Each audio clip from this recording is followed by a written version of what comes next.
नमस्कार दोस्तों, हम लोग YCT books official YouTube channel पे सॉल्व कर रहे हैं पेट के क्वेश्चन। अभी तक हम लोगों ने लगभग 50 क्वेश्चन कर लिए थे, जिसमें हिंदी, इंग्लिश, हिस्ट्री के क्वेश्चन, पॉलिटी के क्वेश्चन भी हो गए थे।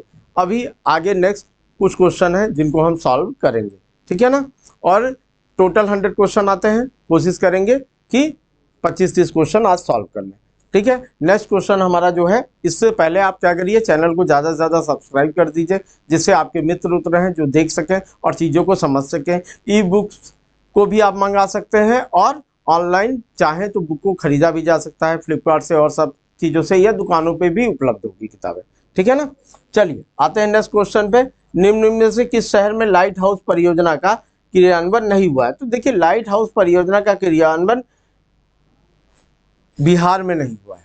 बिहार में नहीं हुआ है, ये करंट से रिलेटेड आपका क्वेश्चन है। इसकी व्याख्या देखिए, लाइट हाउस परियोजना केंद्रीय शहर मंत्रालय की योजना है, केंद्रीय शहरी मंत्रालय की महत्वाकांक्षी योजना है। 6 राज्य हैं, इन राज्यों के नाम याद रख लीजिए: त्रिपुरा, झारखंड, उत्तर प्रदेश, मध्य प्रदेश, गुजरात और तमिलनाडु। और इनके भी मुख्य मुख्य कुछ शहर हैं, जैसे बात करें त्रिपुरा का अगरतला, रांची, झारखंड में रांची है, और लखनऊ उत्तर प्रदेश की राजधानी आप जान ही रहे हैं, और मध्य प्रदेश का इंदौर, गुजरात में राजकोट में, और चेन्नई में कहाँ, तमिलनाडु में है। केवल यहीं यहीं ये परियोजना चालू की गई है। पटना इसका गलत आंसर है, पटना में नहीं चालू की गई है। नेक्स्ट क्वेश्चन पे आते हैं। नेक्स्ट क्वेश्चन हमारा जैसे है,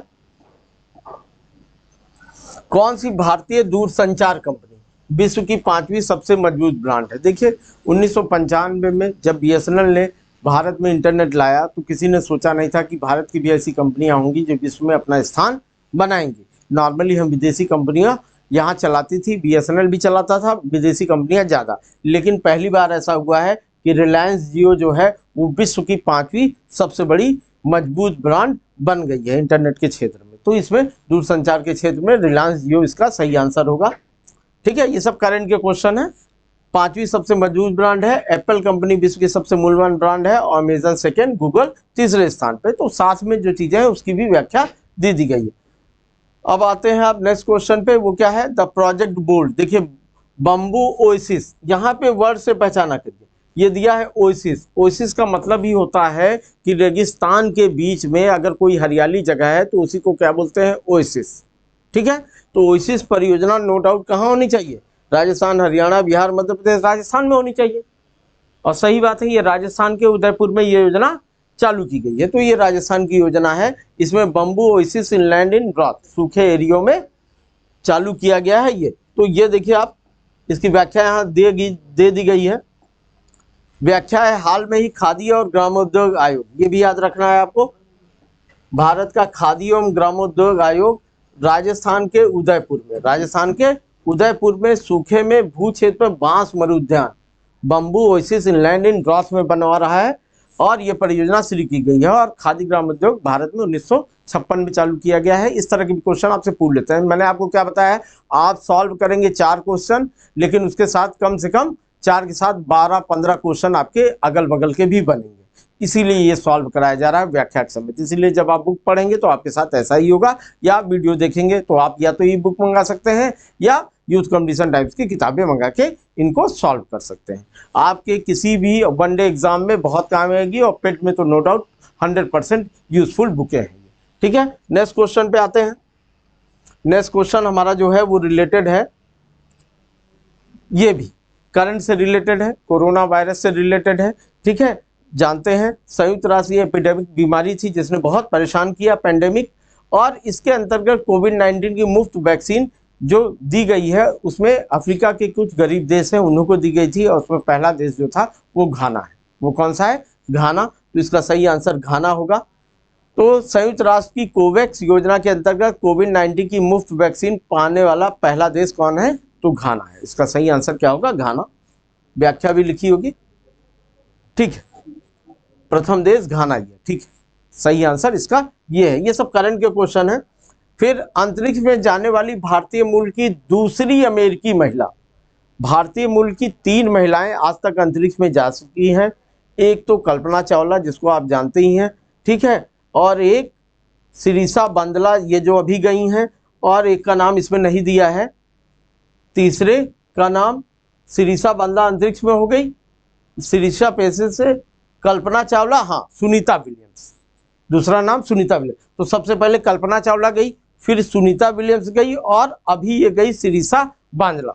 तीनों भारतीय मूल की हैं, तीनों भारतीय मूल की हैं। अब इन्होंने क्या क्वेश्चन किया है ये देखिए, क्वेश्चन देखिए, who is the second Indian. तो सेकेंड का तो नाम ही इन्होंने नहीं दिया है, सेकेंड का तो इन्होंने नाम ही नहीं दिया है। सबसे पहले कल्पना चावला गई हैं, फिर सुनीता और उसके बाद शिरीषा बांद्रा। तो आपको ना चाहते हुए भी आंसर क्या मानना पड़ेगा, शिरीषा बांद्रा, ठीक है, क्योंकि दूसरे का नाम इन्होंने दिया ही नहीं है। तो इसका सही आंसर होगा शिरीषा बांद्रा। तो इस तरह के क्वेश्चन वहां भी बनते हैं, वहां भी मिस्टेक हो जाती है। तो आप ध्यान रखिए कि नियरेस्ट सबसे सही आंसर क्या हो सकता है। तो सही आंसर क्या है, शिरीषा बांद्रा। ये करंट से रिलेटेड है, चूंकि अभी गई थी और उसी समय एग्जाम हुआ था तो इन्होंने पूछा था। नेक्स्ट क्वेश्चन है, उस भारतीय पहलवान का नाम क्या है जिस पर हाल में ही डोपिंग के लिए 2 साल तक प्रतिबंध लगा दिया गया है। तो डोपिंग के लिए योगेश्वर दत्त, सुमित मलिक, रविंदर सिंह और पवन कुमार। अब इसके लिए आपको खेल कूद करंट हमेशा पढ़ते रहना है। डोपिंग एक पे ही नहीं लगा है। डोपिंग का मतलब आप समझ जाइए, पहले डोपिंग का मतलब समझिए। डोपिंग का मतलब क्या होता है कि स्टेरॉयड लेना। स्टेरॉयड क्या करते हैं, हमारी पाचन क्षमता को बहुत बढ़ा देते हैं, हमारे शरीर निर्माण की गति को तेज कर देते हैं, हमारी बॉडी को एनर्जी फुल कर देते हैं। तो यही सब तो खेल कूद के करने वाले लोगों को चाहिए, खिलाड़ियों को चाहिए कि उनकी स्टेमिना बढ़ जाए, उनका डाइजेशन बढ़ जाए, जिससे वो ज़्यादा से ज़्यादा एनर्जी का यूज़ कर सके। तो वो लोग स्टेरॉयड लेते हैं, वो लोग स्टेरॉयड लेते हैं और वही स्टेरॉयड की जांच होती है। और बहुत सारे स्टेरॉयड ऐसे हैं जो लेना मने हैं, जो लेना मने हैं। तो जब उसी की जांच होगी तो आएगा डोपिंग टेस्ट। तो वही टेस्ट होता है डोपिंग। तो पहलवान का नाम है सुमित मलिक। क्या नाम है, सुमित मलिक। 2 साल के लिए इन पर प्रतिबंध लगा दिया गया है। ये सब करंट के क्वेश्चन है, तो बी आंसर इसका है। अगला क्वेश्चन है, which state in India is the first state to implement an end of end cabinet system. Bharat का वह कौन सा प्रथम राज्य है जहां end to end e cabinet प्रणाली लागू की गई है। ई कैबिनेट प्रणाली उत्तर प्रदेश में तो लागू नहीं की जा सकती है, नॉर्मल सी बात है, आप समझ जाइए, इतना तेज अभी इंटरनेट में हम हुए नहीं है। हिमाचल प्रदेश, गोवा और हरियाणा। तो 2 ही ऑप्शन लग रहे हैं बहुत नजदीक, गोवा और हरियाणा। और लेकिन इन सबको काटते हुए आप देखिए हिमाचल प्रदेश। करंट आप नहीं पढ़ेंगे तो यही दिक्कत आएगी।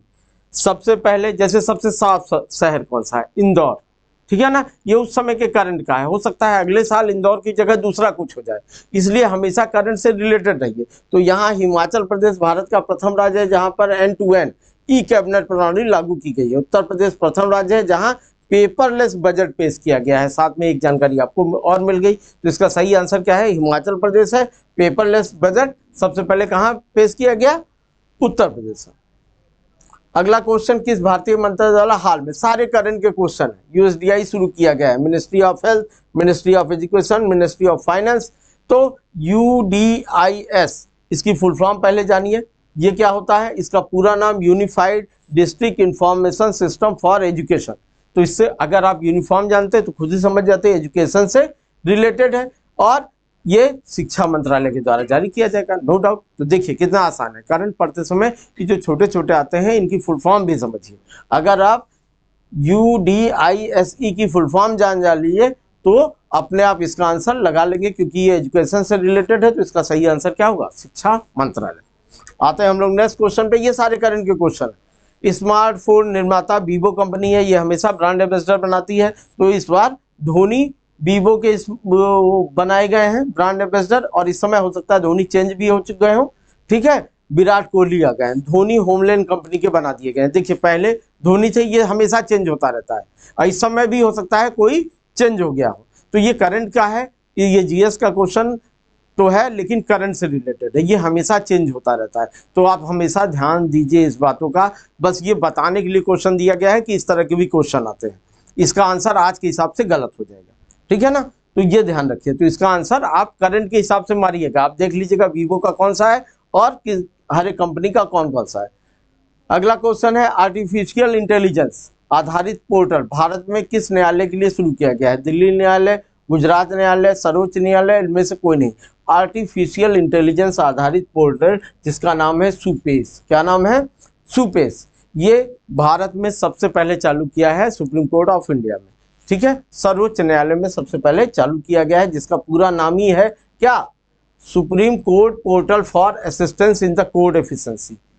ठीक है, तो सुप्रीम कोर्ट यहाँ लिखा ही हुआ है, इसका मतलब क्या है, इसका सही आंसर सुप्रीम कोर्ट है, तो आंसर सी होगा। भारत के सर्वोच्च न्यायालय में कितने भारतीय राज्य नेपाल की सीमा से साझा करते हैं? देखिए ये फंडामेंटल क्वेश्चन है, ज्योग्राफी से रिलेटेड है, तो लगभग 5 राज्य हैं, जैसे उत्तराखंड हो गया, है ना, उत्तर प्रदेश हो गया, ये राज्य हो गया, और क्या क्या हो गया, बिहार हो गया। तो उत्तराखंड, उत्तर प्रदेश, बिहार, पश्चिम बंगाल और सिक्किम, ये राज्य नेपाल की सीमा से छूते हैं। देखिए 5 ही आंसर है, 5 भारतीय राज्य हैं, इन राज्यों के नाम याद रखिए, उत्तराखंड, उत्तर प्रदेश, बिहार, पश्चिम बंगाल एवं सिक्किम। इसी तरह पाकिस्तान से गुजरात, राजस्थान, पंजाब, जम्मू कश्मीर एवं लद्दाख, है ना, चीन से लद्दाख, हिमाचल प्रदेश, उत्तराखंड, सिक्किम, अरुणाचल प्रदेश, ये ध्यान रखिए। इसी तरह बांग्लादेश से कौन कौन से राज्य छूते हैं, ये भी ध्यान रखिए। भारत के जो स्थलीय सीमा से छूने वाले राज्य हैं उन सब के नाम याद रखिए, ये एग्जाम में कभी भी पूछ सकता है। ठीक है, आते हैं नेक्स्ट क्वेश्चन में। नेक्स्ट क्वेश्चन जो हमारा है वो रिलेटेड है किससे, निम्न में से कोस्टा रिका। कोस्टा रिका ये भी राजधानी, ज्योग्राफी क्वेश्चन है नॉर्मल, इसको जीके का क्वेश्चन बोलेंगे। राजधानी रटिए, बीजिंग आप जानते हैं चाइना की राजधानी है, दिल्ली भारत की राजधानी यही है, और बांग्लादेश की राजधानी ढाका है। तो मान लीजिए सान जोस आपको याद भी नहीं था, तब भी आप आंसर मान सकते हैं। चीन की राजधानी, भारत की राजधानी और ढाका, तो इसका सही आंसर होगा सान जोस। ठीक है, आते हैं नेक्स्ट क्वेश्चन पे, ये दिया भी है, चीन की बीजिंग, कोस्टा रिका की सान जोस, भारत की नई दिल्ली और बांग्लादेश की ढाका। आसान सा क्वेश्चन है। केंद्र शासित प्रदेश लक्षद्वीप, ये थोड़ा सा हार्ड क्वेश्चन है। लक्षद्वीप तमिलनाडु के बगल में है, और यहाँ पे जो भाषा बोली जाती है वो भाषा मलयालम है। ये हमेशा ध्यान रखिए कि लक्षद्वीप की आधिकारिक भाषा कौन सी है, मलयालम है। तो इसका सही आंसर क्या होगा, बी। केंद्र शासित प्रदेश लक्षद्वीप की आधिकारिक भाषा मलयालम है। ठीक है, इसकी राजधानी कवरत्ती है, किसकी, लक्षद्वीप की। यह अरब सागर में स्थित है। तो ये 2-3 पॉइंट है जो आपको बुक में एक्स्ट्रा बता दिए गए हैं, इसी वजह से बता दिए गए हैं कि आप पढ़िए तो लक्षद्वीप के बारे में नॉर्मल जानकारी हो जाए। केंद्र शासित प्रदेश है ना, और आधिकारिक भाषा यहाँ की क्या हो गई, मलयालम हो गई। इसकी राजधानी कवरत्ती है, अरब सागर में स्थित है, द्वीपीय है यह। इसकी एक और खासियत, भारत में प्रवाल भित्ति से बने हुए द्वीप केवल कहाँ है, लक्षद्वीप में। कहाँ है, लक्षद्वीप में। तो इस तरह की क्वेश्चन भी याद रखिए, इस तरह की क्या कहते हैं व्याख्या भी आएगी।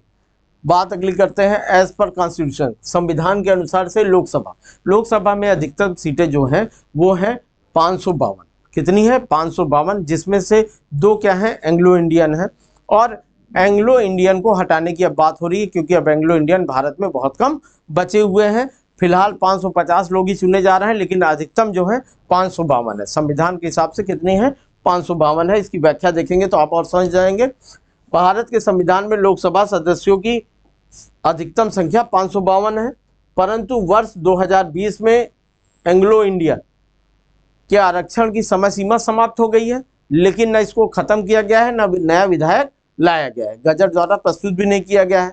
अतः अधिसूचना तक सही आंसर 552 ही रहेगा। ठीक है ना, 2026 में कोशिश की जाएगी लोकसभा के सदस्यों की संख्या में परिवर्तन होगा। ठीक है, और जो अधिनियम 84वां था उसमें ये कर दिया गया है कि 2026 से पहले कोई परिवर्तन नहीं होगा। तो मुझे लगता है 2026 तक 552 ही रहेगी।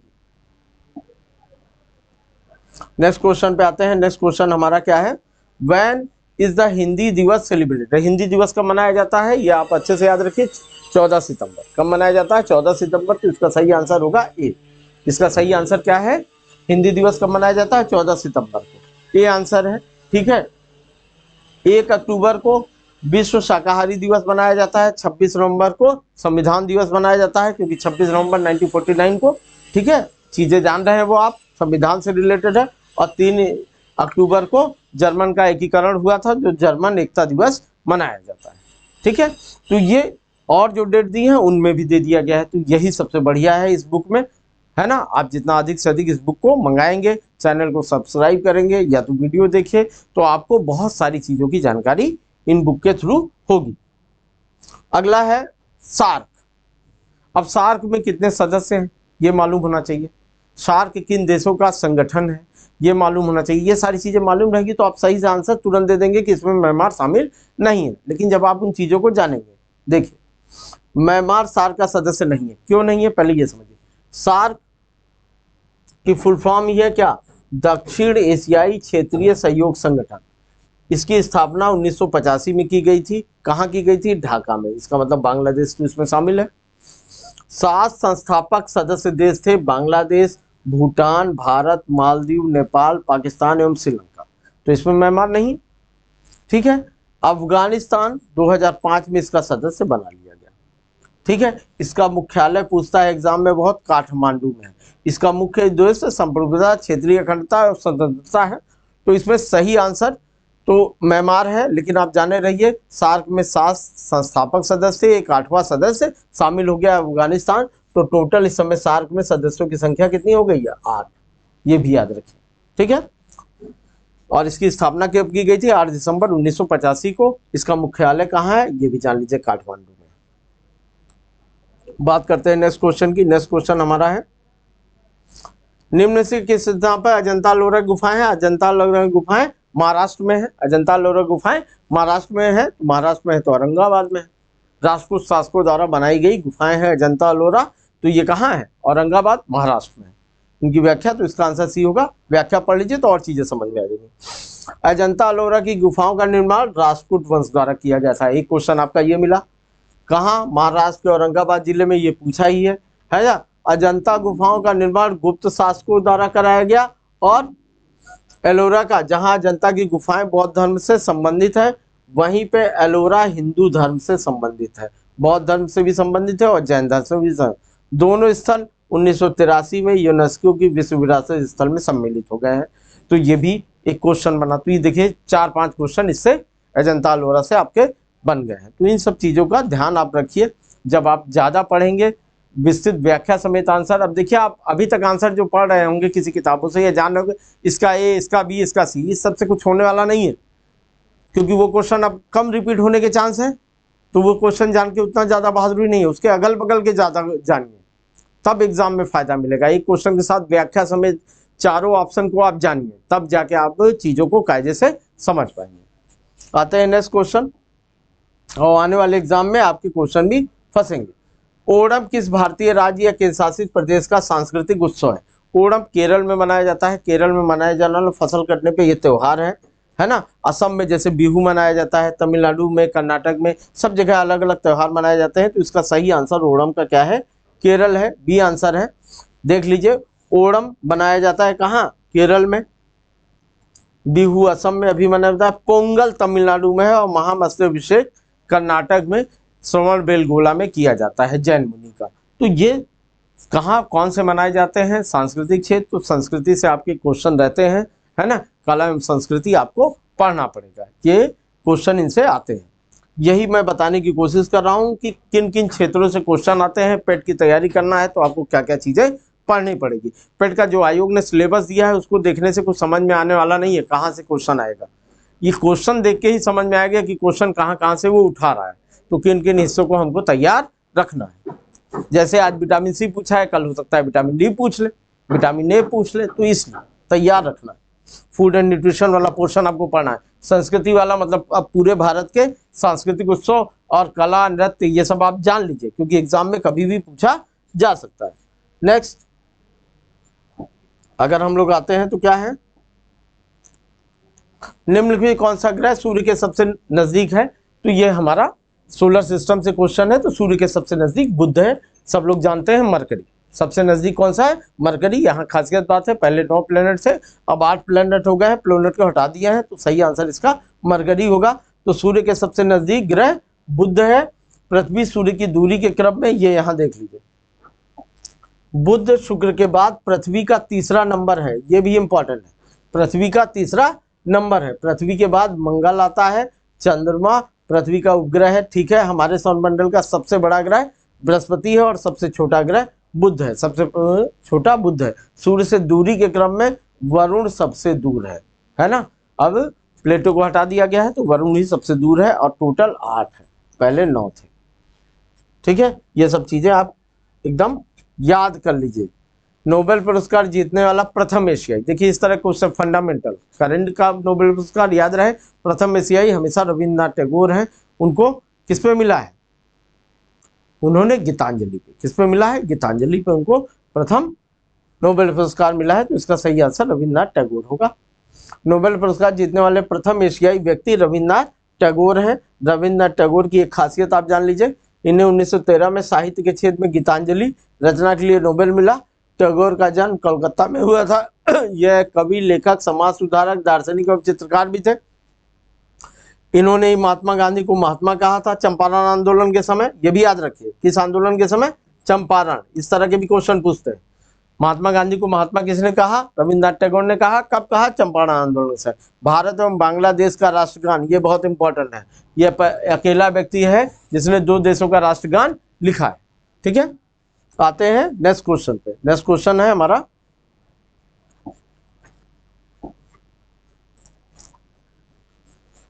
ये जैसे इंग्लिश की अभी हम आपने क्या कहते हैं एक पैराग्राफ पढ़ा, उस पर कुछ क्वेश्चन थे, उसी तरह ये हिंदी में लिखा हुआ है और इस पे कुछ क्वेश्चन है। इसको एक बार आप जल्दी जल्दी रिपीट कर लेते हैं। धरातल से युद्ध की विभीषिकाओं को सदा सदा के लिए समाप्त करने के लिए गांधी जी ने विश्व को अहिंसा रूपी अस्त्र प्रदान किया, है ना। One man boundary Gandhi ji को बोला ही जाता है।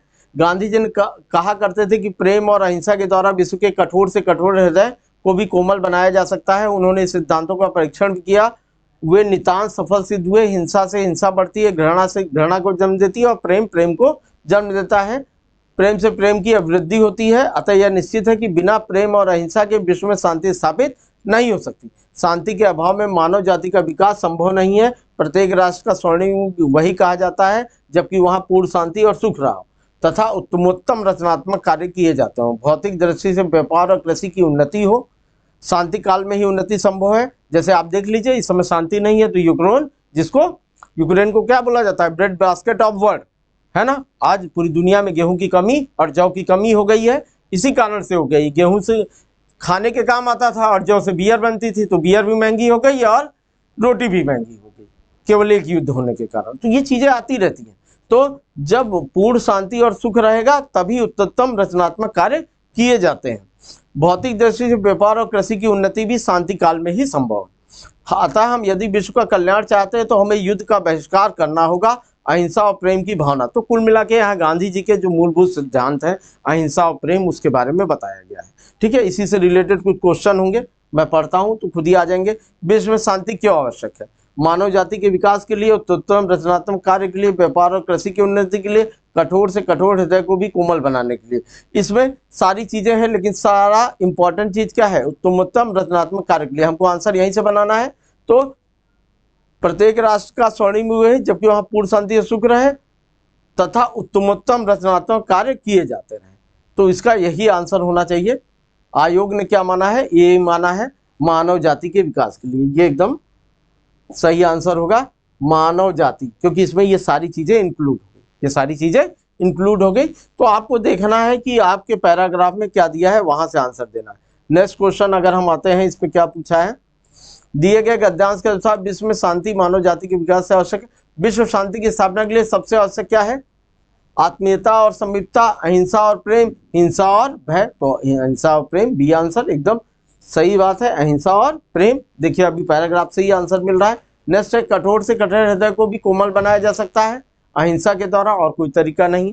यही इसका आंसर होगा, सी। महात्मा गांधी कहते ही थे। देखिए सी आंसर है, अहिंसा द्वारा कठोर से कठोर। तो यहाँ तो आपको पैराग्राफ के हिसाब से आंसर देना है। हालांकि मैं तो महात्मा गांधी के सिद्धांतों के आधार पर दे रहा हूँ। अगर मैं भी एग्जाम दे रहा होता तो पैराग्राफ की लाइन टू लाइन पढ़ता और वहां से आंसर देता। हालांकि आंसर लगभग सेम रहेंगे, आप परेशान ना हो। आप थीम जब समझ जाएंगे तो उसके आंसर दे लेंगे। जैसे ये क्वेश्चन है, किसी भी राष्ट्र के, ये भी उसी से, स्वर्णिम युग के प्रमुख तत्व क्या है? धन और वैभव? नहीं, शांति, सुख और रचनात्मक कार्य। शांति, सुख और रचनात्मक कार्य। कितना भी चीजें रहे, जैसे कोरोना आया था, कोरोना ने क्या किया? बहुत धनवान देश थे, वहां पे बहुत सारे लोग मरे। तो इसका मतलब क्या है? जहां शांति, सुख और रचनात्मक कार्य नहीं होंगे वहां पे किसी भी राष्ट्र का स्वर्णिम युग नहीं आएगा। नेक्स्ट क्वेश्चन, हाँ ठीक है, इसका आंसर डी होगा। नेक्स्ट क्वेश्चन, नितांत।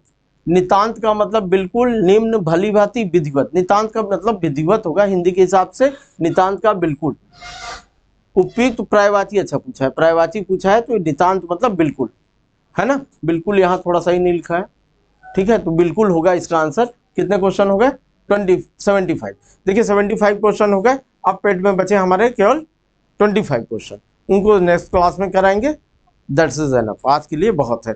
अगर ये पेट की बुक होती तो मैं आपको दिखा देता, कल दिखा दूंगा, रुकिए दिखाता हूँ, ले आइए पेट की बुक आपको दिखाता हूँ। देखिए ये बुक है, उसी बुक के मैं क्वेश्चन हल करा रहा हूँ। ये देखिए इस बुक को देखिए, यूथ कंपटीशन टाइम्स 2022-23 यूपीएसएससी पेट study material exam pointer, Uttar Pradesh अधीनस्थ सेवा चयन आयोग द्वारा आयोजित जितनी भी परीक्षाएं हुई हैं सबका अध्ययन वाइज, देखिए अलग अलग बांटा है, भारतीय इतिहास अलग, भारतीय राष्ट्रीय आंदोलन अलग, सारी चीजें अलग अलग है, और व्याख्या समेत इसी तरह आंसर है, और लास्ट ईयर आए हुए क्वेश्चन भी है। ये देखिए ये बुक ई बुक के रूप में भी उपलब्ध है, आप इसको मंगा सकते हैं, और इसकी व्याख्या ढंग से जब आप पढ़ेंगे, जो चीजें मैंने बताई हैं उसको भी समझेंगे, तो आपका सिलेक्शन होना पक्का है। तो अधिक से अधिक ई बुक मंगा के पढ़िए, या फ्लिपकार्ट से डायरेक्ट बुक आप दुकानों से भी खरीद सकते हैं, किसी भी मीडियम से बुक को खरीदिए, या क्या कहते हैं चैनल पे आके देखिए। ये सारी चीजें आप करेंगे तो आपका रिजल्ट कभी भी रुक नहीं सकता है। वनडे एग्जाम के लिए बहुत अच्छी किताब है, उत्तर प्रदेश नेशनल आयोग के लिए, पेट के लिए नो डाउट बहुत अच्छी किताब है। आप पढ़ेंगे तो आप चीजों को खुद ही समझ जाएंगे। ठीक है, मिलते हैं नेक्स्ट क्लास में।